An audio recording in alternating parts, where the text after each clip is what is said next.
ஜல்லிக்கட்டு நடத்துவதற்காக தமிழக அரசு கொண்டு வந்துள்ள சட்டத்திற்கு எதிராக விலங்குகள் நல அமைப்புகள் உச்சநீதிமன்றத்தில் இடைக்கால மனு தாக்கல் செய்துள்ளன.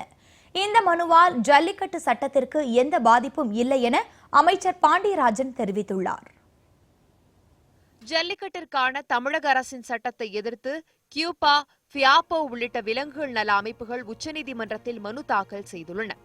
இந்த வழக்கில் விலங்குகள் நல அமைப்புகளின் சார்பில் வழக்கறிஞர்கள் அபிஷேக், மனு சிங்வி, அரிமா சுந்தரம் ஆகியோர் ஆஜராகினர். தமிழக அரசின் சட்டம் உச்சநீதிமன்ற தீர்ப்பிற்கு முரணானது என அவர்கள் வாதாடினர்.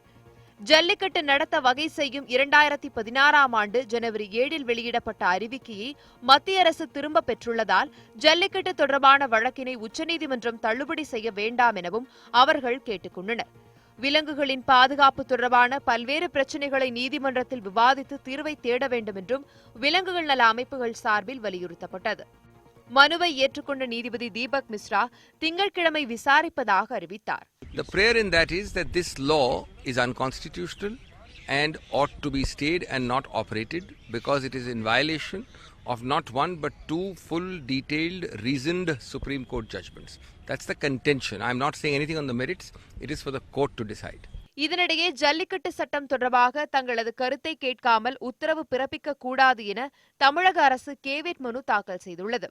விலங்குகள் நல அமைப்புகள் தொடர்ந்துள்ள வழக்கால் தமிழக அரசின் சட்டத்திற்கு பிரச்சனை ஏற்படாது என அமைச்சர் பாண்டியராஜன் உறுதியளித்துள்ளார்.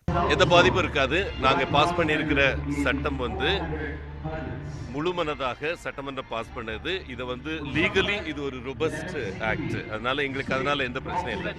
இந்த நிலையில் ஜல்லிக்கட்டு தொடர்பாக விலங்குகள் நல வாரியத்தில் உள்ள 3 உறுப்பினர்களும் உச்சநீதிமன்றத்தில் இடைக்கால மனு தாக்கல் செய்துள்ளனர்.